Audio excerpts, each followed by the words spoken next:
Sekian mungkin paparan saya. Mohon maaf kalau ada kurang-kurangnya, tetapi ini adalah gambaran overview atau pengantar kegiatan riset yang ada di Kebun Raya selama tahun kemarin dan menjadi kegiatan eh, terakhir atau pamungkas di mana kegiatan disertasi itu berakhir di tahun kelima kemarin. Jadi ini adalah gambar pada saat ulang tahun Kebun Raya ke-80, jadi 2021 yang lalu. Saya masih sampling atau explore di sungai-sungai gitu. Dan sekarang kegiatannya ya banyak di kantor, membimbing mahasiswa atau mencoba mengajukan riset kolaborasi. Tapi ini masih belum, tapi setidaknya di situ. Sekian webinar series kali ini yang bercerita tentang riset Penta.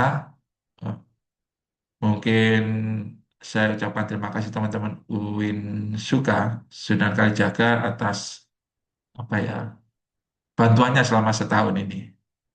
Bantuannya selama setahun, semoga tidak berakhir di sini meskipun saya tahu teman-teman punya fokus lain, skripsi dan lain-lain, tapi semoga mungkin nanti bisa ada join riset atau nanti bisa ketemu ya hihi atau apa ya setidaknya ini jadi estafet ke teman-teman yang berikutnya jadi bisa dilihat oh seperti ini jawabannya dan saya ucapkan eh, terima kasih juga lagi dan bangga kepada teman-teman karena artikelnya sudah banyak luar biasa 1 tahun 9 artikel itu kalau dipikir ngalang-alai dosen enggak sih ya seperti itulah padahal masih mahasiswa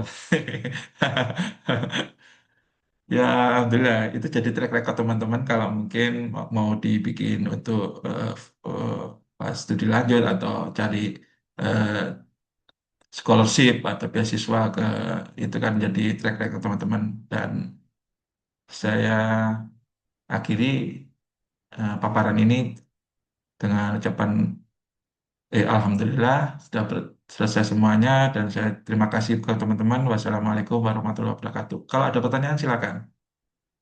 Waalaikumsalam warahmatullahi wabarakatuh. Jadi kebetulan saya ada beberapa pertanyaan, Bapak. Oke, Sebelumnya aplaus dulu buat Bapak. terima kasih banyak. Keren sekali, super Terima super kasih, Feb. insightful. Oke. Sudah Ini bisa join. langsung bertanya, Pak, sekarang. Bisa lah, Oke. ini kan direkam, jadi monggo. Oke. Ya sebelumnya dari saya pribadi mengucapkan terima kasih banyak Bapak mungkin mewakili teman-teman juga atas apa ya sudah dimediakan gitu diwadahi untuk sama-sama belajar di riset, menulis artikel dan seterusnya. Eh, saya rasa memang Bapak sudah sangat expert ya di bidang ini, fitur remediasi, lingkungan dan seterusnya. Jadi paparannya itu semuanya daging gitu Pak kalau bahasa anak sekarang. Jadi sudah sangat expert. Di sini beberapa pertanyaan yang saya masih mengganjal dari paparan Bapak tadi itu kalau sejauh ini Pak, kalau bidang riset fitur remediasi sendiri itu di Indonesia mungkin ya secara umum itu sudah sejauh mana gitu? Apakah sebenarnya masih banyak misteri-misteri yang sebenarnya perlu dikulik kayak gitu dari kekayaan alam Indonesia dan eh, ya pokoknya sejauh ini sudah sejauh mana dan apakah masih banyak misteri atau sudah cukup apa ya menyeluruh gitu risetnya gitu. Oke, satu itu sementara ya. Oke, terima kasih Kak Febi Nanti atas ada sambungannya lagi pertanyaannya. Pak. Siap. Jadi gini, fitur mediasi saya belajar itu dari 2010. Jadi sebelum saya masuk di kuliah S2, saya melajari fitur mediasi itu banyak yang kurang karena banyak teman-teman yang ahli fitur mediasi hanya fokus di satu dua jenis. Sedangkan di kita, di keanekaragaman tumbuhan kita itu ada hampir ribuan jenis,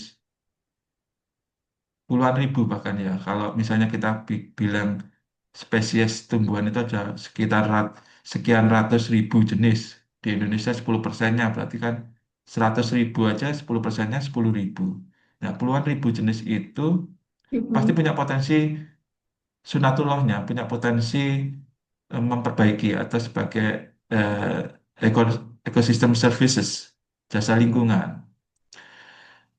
Dan itu tidak banyak. Saya pertama nanya ke satu dosen di satu kampus, itu paling cuma penelitian 3, 4. jenis. Di kampus yang lain di kampus se-Jawa Timur, berapa dosen di setiap kampus di Jawa Timur, saya tanya cuma itu aja. Mereka menghasilkan buku, mereka menghasilkan banyak paper-paper ilmiah.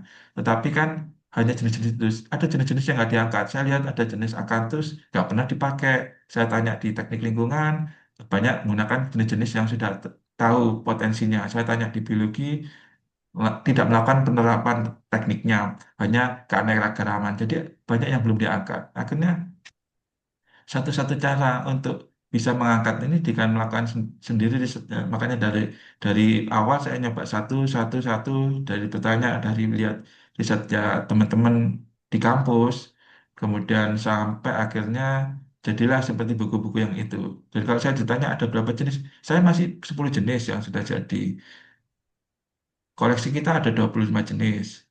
Di alam ini, kalau saya list, ada sekitar 30-35 yang akuatik. Belum kalau terestrial. Berarti kan banyak potensi yang belum tergali.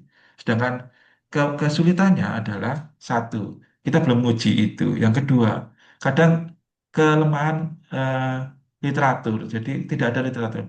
Koin seleksi Majobi 5 tahun yang lalu, pada saat saya masuk 2010, 2012 masuk S2 dan 2015 lulus, itu korslet Mojobi nggak ada yang menggunakan potensinya sebagai remediasi, hanya ada digunakan sebagai alternatif pangan karena dia punya pati, karena modelnya seperti jagung, masih satu famili dengan rumput oase.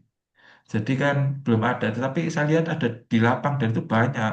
Gak usah keluar ke sungai-sungai di sekitar sini anak sungai sudah ketemu tanaman itu.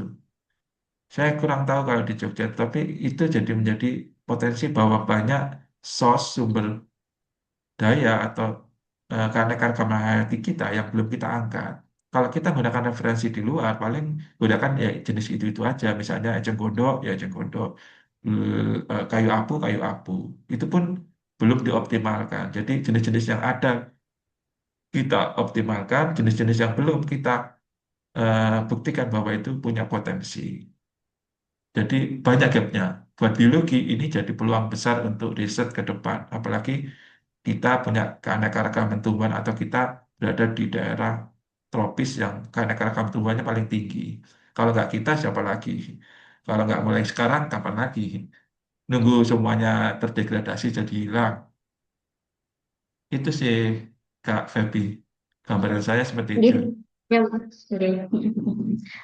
Nyambung tadi Bapak sempat kulik juga, ternyata ada banyak sekali ya potensi-potensi yang mungkin perlu untuk digali lebih dalam dan ternyata ada banyak juga ya tanaman yang mungkin akrab dengan kita tapi kita belum ngeh gitu manfaatnya. Mungkin kalau dari saya sendiri penasaran, mungkin teman-teman juga penasaran ya. Kalau tiga tanaman top tier dari 10 yang Bapak pernah riset itu kira-kira eh, yang paling apa ya? Mungkin unik terus dekat dengan kehidupan kita. Jadi misalnya cocok untuk ditanam di urban atau dibudidayakan di kolam belakang rumah misalnya. Supaya nanti siapa tahu teman-teman mau ngerancang rumah masa depan. Jadi ini bisa jadi fitur mediasi. Oke, jadi 3 Pak, boleh Pak. tiga boleh, tapi sebenarnya 10 itu tidak bisa dipisah-pisah. Jadi kalau kita bilang ekosistem itu bukan homogen, tapi heterogen. Jadi tidak monokultur, tapi polikultur. Jadi satu jenis tidak bisa menyelesaikan semua cemaran. Tapi tidak ada satu cemaran yang tidak bisa diselesaikan oleh satu jenis, misalnya. Satu cemaran ya. Jadi kalau kita punya macam-macam cemaran, terus kita punya macam-macam jenis, maka makan semakin stabil. Prinsip ekosistemnya gitu, prinsip ekologisnya seperti itu kan. Semakin stabil, semakin beragam. Tapi kalau saya harus milih dari tiga itu, saya pasti milih yang banyak dijumpai di lapang. Yang sering dijumpai di lapang di daerah pegunungan bisa jadi jali. Tapi ada temannya jali, kois gitu, yang kadang nggak ketemu koik tapi ketemu lagum. Lagum itu Ludwigia. Nah, itu juga banyak di lapang. Dan kalau kita mau bikin di pekarangan, lebih baik nanam Ludwigia karena bunganya kuning-kuning menarik. Nah, jadi pemilihan jenis tidak harus spesifik satu karena ya tidak harus semua harus diganti untuk pengolahan limbah atau pengolahan air dengan eceng gondok kan. Karena sebenarnya eceng gondok itu satu jenis dari 8 suku, dari satu suku yang ada 8 marga. Ada 8 marga yang temennya eceng gondok, satu suku Pontaderia. Di kebun ada satu temennya eceng gondok, Echinodia, namanya Pontaderia. Nah, Pontaderia itu bunganya persis eceng gondok, tapi dia nggak nge-blooming seperti eceng gondok. Jadi kalau itu ditanam di sebagai tanaman hias tetapi berfungsi remediasi di di taman, di kolam gitu, lebih bagus. Tapi kan karena kita sudah mindednya mengolah limbah atau pengolah pencemaran dengan eceng gondok, tapi nggak ketemu ke tanaman. Anggap aja temennya eceng gondok yang satu family itu genjer. Genjer kan juga ada di sawah dan itu banyak. Limnocaris flava. Jadi sebenarnya saya kalau sudah menyebutkan salah satu itu ya nggak bisa salah satu, ya salah banyak akhirnya. Gitu Kak Febi. Tapi setidaknya untuk gambaran seperti itu. Jadi kita milih apa yang kita utamakan. Kita milih fungsinya sebagai pengolahan. Jadi kita utamakan jenis yang yang hiper, yang akumulatornya paling tinggi, atau fungsinya sebagai estetik. Jadi tidak mungkin nggak terlalu tinggi tapi menarik, misalnya seperti melatih air. Itu juga banyak tulisan-tulisan tentang melatih air, dan ada yang di buku tadi yang hijau itu kan, itu suku Asmatase ada melatih air, termasuk jenis melatih air, dan itu cocok di kolam bagus, di taman bagus, di hotel-hotel di pekarangan bagus, jadi fungsinya bisa. Eh, tapi kalau kita terbatas tempat, tanaman yang besar-besar ya mau nggak mau tanaman kecil-kecil yang mengambang kayak Salvinia, Pistia, Lemna begitu. Jadi banyak ya jenis yang saya sebutkan. Tapi itulah karena keresahan kita. Jadi saya nggak bisa tentukan satu, tapi setidaknya kita bisa memilih dari karena rekaman yang ada salah satu dengan tidak meninggalkan yang lain supaya tetap stabil, dengan tetap eh, prinsip ekologisnya itu semakin banyak semakin stabil. Itu Kak, Feby. Jadi, eh, menarik Bapak. Kalau dari saya sendiri, ilmu bahwa ternyata juga punya kerja-kerja yang sinergis gitu ya Pak. Jadi ajak kelompok, jadi tanaman yang A punya potensi untuk mengurai zat tertentu, begitu juga dengan tanaman-tanaman lain. Jadi memang holistik dan saling apa ya terkait. Ini karena saya sebenarnya lagi ada kegiatan yang saus Pak. Jadi 2 hari ini tuh saya apa ya cukup em, belajar tentang advokasi, kemudian bagaimana kebijakan-kebijakan itu dibentuk. Jadi saya di sini tertarik Pak. Kalau dari riset-riset Bapak ini, fitoremediasi, kemudian pengurangan pencemaran air dan seterusnya itu sudah pernahkah diajukan untuk menjadi apa ya? Polisi brief gitu Pak istilahnya untuk para pengambil kebijakan misalnya Dinas Lingkungan Hidup Surabaya kah atau seperti apa. Soalnya kita kan tahu kalau pemerintah ini sering menggaungkan SDGs gitu ya Pak. Tadi ada juga sempat Bapak mention soal Hmm, 3P, People, Planet and Sangat Profit kayak gitu kan salah satu oke. di rangkaiannya SDGs gitu Pak. Kira-kira sudah pernahkah jadi apa ya satu kebijakan oleh pemerintah kayak gitu. Soalnya ini sangat brilian gitu ya Pak. Kelihatan. Oke, terima kasih Kak Feby. Ini kalau cerita tentang government, regulasi dan lain-lain agak-agak, saya bisa cerita panjang, tetapi sebenarnya saya bikin singkat aja karena ini kan juga akan ditonton banyak orang. Jadi intinya gini, sudah pernah sudah, tapi biasanya policy maker atau yang menentukan itu kadang memilih, kita kalah kuat atau kita kurang kurang banyak orang lingkungan atau orang saintifik di dalam policy maker. Jadi kadang pilihannya kembali ke engineer, ke teknik, lebih ke praktis. Begitu. Hmm. Kalau saya cerita satu kasus, misal pengolahan air, satu kasus tentang di dinas-dinas ada, tapi ini mungkin di luar itu. Tapi setidaknya saya tetap nyoba setiap pasti, karena mau gak mau kan ini harus tersosialisasi atau masyarakat sedia tidak harus tahu. Tetapi kan kadang banyak banyak regulasi yang harus mereka juga mereka patuhi. Jadi kita juga tidak mereka juga mungkin eh, harus selesai dalam master plan itu harus selesai. Saya sering atau pernah diajak diskusi atau pernah diundang eh, dalam pembentukan penyusunan master plan gitu tentang pengolahan air atau tentang sungai. Saran teknis itu lebih banyak ke engineer dalam hal environment, dalam hal basic science kurang greget ya, kurang greget. Tapi kalau kita banyak yang sadar mungkin bisa jadi akan berubah ke depan dengan pola-pola tahu kayak misalnya, oh terjadi bencana karena perubahan fungsi hutan, terus jadi banjir, akhirnya orang akan agak aware terhadap nebang pohon atau agak menjaga gitu mungkin akan ke depan bisa. Tetapi sementara ini kan belum ke arah sana. Tapi kita selaku saintifik, selaku mungkin akademisi pasti tetap menyampaikan secara ilmiah seperti ini atau ini bisa dipakai sebagai kebijakan. Tetapi ya kembali lagi penentu kebijakannya kan bisa jadi politisir atau dipolitisir atau politik yang mungkin kurang paham tentang lingkungan ya. Jadi ya tetap kita pasti besok ini saya nyoba berapa eh, ide lagi yang tentang sungai tapi kan ya tetap kita riset, tetap kita sampaikan, setidaknya tidak berhenti hanya di publikasi atau di paper-paper atau buku gitu aja, tetapi bisa menjadi sesuatu yang bermanfaat. Setidaknya dengan upaya seperti ini, dengan menyampaikan di media sosial seperti ini, bisa didengarkan, bisa menjadi banyak orang aware atau sadar, terus kemudian, oh ya bisa ya menggunakan ada yang di kita-kita aja di lokal aja daripada kita pakai teknologi canggih atau pakai teknologi berbiaya mahal gitu kan. Itu sih Kak Febi. Saya mau Iya. detail tapi Iya. di luar forum saja.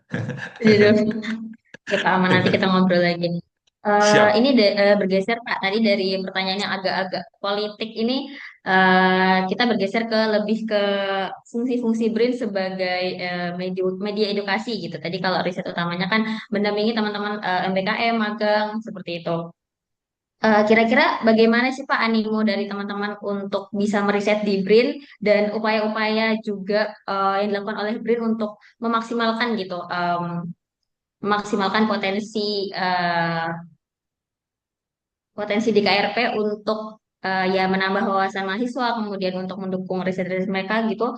Em, ya, mungkin itu. Eh, Soal upaya di BRIN, karena BRIN itu lembaga riset dan inovasi, saya pikir upayanya sudah banyak ya. Tetapi tergantung kan, karena BRIN juga banyak orangnya. Penelitinya kan ini ada salah satu, saya adalah satu dari ribuan peneliti yang di BRIN. Taruhlah misalnya ada 1.000 peneliti, satu orang. Taruhlah satu orang ini hanya fokus di kebun raya, sedangkan yang lain fokus di banyak-banyak tempat di seluruh Indonesia. Jadi sebenarnya mungkin secara lembaga sebagai besar mungkin sudah digaungkan tentang upaya untuk riset dan kolaborasi atau mengajak mahasiswa atau talent talent muda, mahasiswa mahasiswa S1, S2, S3, bahkan postdoc yang untuk riset join di BRIN. Dan itu ada skemanya, dari skema yang paling biasa yang manajemen talenta sampai skema yang postdoc itu. Dan itu semua dibuka di laman atau di websitenya BRIN. Tinggal lihat saja apa yang dibutuhkan, siap fokusnya gimana, apa syaratnya, bisa. Dan itu kan tidak semuanya ke saya. Jadi kalau saya lihat anemonya atau minatnya harusnya besar. Tetapi karena diverse, risetnya juga diverse, banyak, beragam, maka bisa jadi cuma sedikit. Saya menghitung dalam kurun 10 tahun ini satu orang itu mungkin membimbing satu satu mahasiswa. Jadi kalau 10 tahun cuma punya 10 bimbingan atau 10 mahasiswa. Beda kalau di kampus ya bisa jadi satu dosen membimbing satu semester 5 mahasiswa. Jadi kalau satu tahun 10 mahasiswa. Kalau 10 tahun berarti 100 mahasiswa. Kalau itu riset riset payungnya dosen itu, maka ada 100 artikel. 100 artikel bisa jadi berapa keluaran polis brief, buku ataupun yang lebih lebih lebih luas. Tetapi setidaknya saya nggak pesimis kalau melihat di situ. Jadi ya 10 ini kita manfaatkan atau kita motivasi sebesar-besarnya untuk eh, aktualisasi dirinya atau untuk track recordnya, sekalian ini menjadi sarana untuk berbagi ilmu, sharing knowledge, eh, memotivasi yang lainnya supaya bisa seperti itu. Jadi upayanya kalau saya dari hal sekecil sekecil dan yang ada. Kalau nggak nunggu kalau dari dosen ya enak jadi 100 orang 110 tahun. Tapi kan saya nggak bukan dosen, jadi kan kalau cuman berharap begitu kan nggak ada. Tapi ya satu ya alhamdulillah, ada dua ya alhamdulillah. Kalau ada tiga ya alhamdulillah. Begitu terus setiap tahun tiga tiga jadi 30 kan 10 tahun. Jadi setidaknya 10 30 itu kan juga nanti akan berdampak kepada masyarakat juga. Setidaknya ada, oh ternyata kebun raya, oh ternyata di disiplin itu dilakukan ini gitu. Saya spesifik di remediasi atau pemulihan lingkungan dengan tumbuhan, tetapi kan ada juga yang riset yang lain, riset hewan, riset eh, biota dan lainnya. Gitu Kak Feby. Ini Bapak. Wow, menarik sekali bagaimana BRIN secara umum dan mungkin KRP secara khusus juga sangat memfasilitasi mahasiswa dan memaksimalkan segala resource untuk ya kemaslahatan ilmu gitu. Jadi beruntunglah untuk teman-teman yang apa ya berkesempatan untuk mengambil banyak ilmu langsung di lapangan begitu. Pun saya alhamdulillah juga diberi kesempatan untuk mengambil banyak manfaat dari KRP khususnya dan bersama Bapak Roni. Ini mungkin terakhir sih Pak, ini agak personal tapi mungkin ini perlu untuk kita-kita Gen Z. Ini bagaimana Pak cara Bapak untuk lebih ke manajemen waktu barangkali ya. Kemudian tips-tips, soalnya ini dilihat bahwa sangat-sangat ada banyak apa ya kesibukan gitu. Ada tadi riset utama, ada kegiatan non riset, ada riset-riset lain dan seterusnya itu bagaimana Bapak bisa manajemen semuanya dengan baik dan luarannya baik dan ya sangat mantap gitu Pak. Aduh, saya ditanya manajemen waktu sama Kak Feby. Sebenarnya kalau tanya manajemen waktu, tanya kepada Kak Feby sendiri gimana manajenya Kak Adik sama Kak Rani. Karena kan sebenarnya saya cuma ngomong satu kali, tolong dibikinkan ini gitu. Kan teman-teman yang bikin. Tapi gini, sebenarnya kita punya waktu sama 24 jam, tetapi kita punya target beda. Kadang teman-teman cuma targetnya mungkin ya, selesai skripsi saja. Kalau saya kan masa cuma tulisan skripsi saja. Kalau bisa kan jadi artikel, masa cuma artikel saja. Kalau bisa kan jadi buku, masa cuma buku saja. Kalau bisa ini bisa disiarkan, disampaikan ke orang-orang jadi orang tahu melalui ya sebisanya mungkin ada wadahnya webinar ya webinar itu. Jadi sama-sama 24 jam tetapi kan beda. Dengan target yang beda pasti kan keluarannya akan beda. Ya seperti halnya kita sholat 5 waktu. Ini agak personal karena agama ya. Jadi misalnya kalau yang non Muslim kan kita kalau yang Muslim kan kita sholat 5 waktu. Kita kan sudah dikasih 5 waktu sholat. Jadi kan kalau kita bisa sholat 5 waktu sama seperti kita mandi 5 kali kan lebih bersih. Kalau kita punya planning lebih panjang misalnya sampai nggak hanya berhenti di kertas-kertas itu tapi bisa dimanfaatkan orang dan manfaat orang itu bisa menjadi amal jariah kita sampai kita nggak ada, kita berakhir menjadi asal jadi kan kita pasti fokus ke sana. Terus bagaimana manajemennya kan ada teman-teman, jadi teman-teman juga berusaha seperti itu kan. Saya nggak bekerja sendiri atau nggak, ini kan jadi riset tim, kolaborasi riset. Kalau saya sendiri yang ngerjakan kayaknya nggak mungkin, tapi karena Kak Feby presentasi, Kak Rani cari data, Kak Ade mungkin ngetik, akan jadi satu satu yang selesai. Saya rasa cuma simpel seperti itu Kak Feby. Oke, Bapak. Berarti dikembalikan ke masing-masing personal gimana mengatur prioritas dan utamanya adalah hashtag sholat tepat waktu gitu. Jadi mungkin waktu yang sempit itu luarnya jadi berkah gitu. Waktu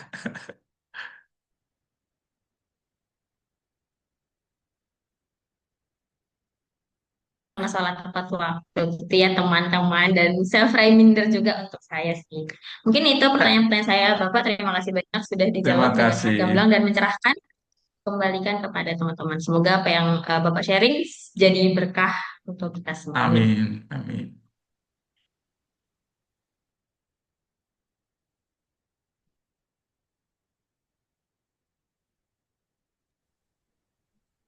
Amin. Baiklah, tidak terasa kita telah berada di penghujung rangkaian webinar edukasi lingkungan riset seri series 48 dengan tema kegiatan riset Penta 2025 yang diselenggarakan secara daring. Webinar ini menjadi ruang berbagi yang bernilai strategis dalam memperkuat pemahaman, strategi, sinergi, serta komitmen bersama terhadap pelaksanaan riset yang berorientasi pada keberlanjutan dan pengembangan ilmu pengetahuan. Atas terselenggaranya kegiatan ini dengan lancar dan penuh antusiasisme. Marilah kita bersama-sama memanjatkan puji dan syukur kehadirat Tuhan Yang Maha Esa dengan mengucapkan Alhamdulillahirrahmanirrahim. Alhamdulillahirrahmanirrahim. Amin. Alhamdulillahirrahmanirrahim.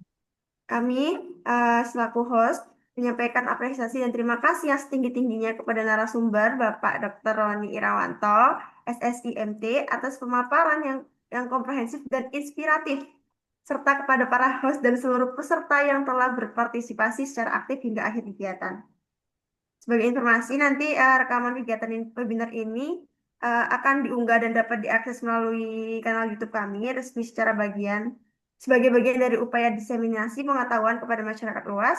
Kami berharap materi yang telah disampaikan dapat menjadi referensi, pemantik diskusi lanjutan, serta memberikan kontribusi nyata dalam mendukung pelaksanaan riset Penta tahun 2025 dan tahun-tahun berikutnya. Dan mengucapkan Amin. syukur kepada Tuhan Yang Maha Esa, akhir kegiatan webinar Wellris series 48 secara resmi kami tutup. Terima kasih atas perhatian dan partisipasinya, atas Bapak dan juga teman-teman. Sampai bertemu pada kegiatan Laris selanjutnya. Terima kasih banyak. Wassalamualaikum warahmatullahi wabarakatuh.